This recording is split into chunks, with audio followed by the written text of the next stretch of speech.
600多年前的房子啊，还自带空调，还藏着比故宫啊还早的防火黑科技。不仅出了一个扬州八怪，还被叫做艺术世家。什么样的房子呢？来，带你去看一下。这里啊，就是扬州八怪之一啊，罗聘的主宅宴逸堂。宴逸堂的这个天井啊，你知道是干嘛用的吗？这不就是用来采光用的吗？哎呦，你说的这个采光那是最基础的，它除了采光啊，它还是能灭火。这里呢还是一个中央空调，牛不牛？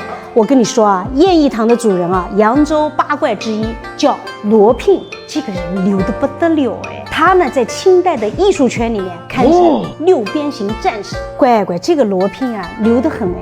他16岁的时候啊，就是个学霸哦。他还混到了扬州盐商马氏兄弟的这个文会的座上宾啊，而且啊，他还和金农、郑板桥啊都称兄道弟的。到了25岁那年啊，他就拜那个金农为师傅，然后把金农的那个画风啊，乖乖那是学的一模一样，经常带他上笔的。他还独创了一种技法，叫湿纸作画。后来啊，他就带着这个技法闯北京啊，乖乖这一下出了圈了。特别是他画的那个鬼啊，人家认为他画的鬼才是真正的鬼，全部都去模仿效仿，而且啊，很多人都天天等着他更新，成为他的铁粉丝了。你别看这个罗聘啊，他在京城也混得非常的响亮哦，但是他的日子啊过得非常的清苦，因为啊，他有文人风骨，不愿意把他的画卖给那些权贵啊，他宁肯在寺庙里面抄抄写写，换点盘缠，换点路费啊。据说啊，他在京城把他卖画所有的钱都霍掉了，然后呢，回到老家的这个路费啊，他都凑不齐，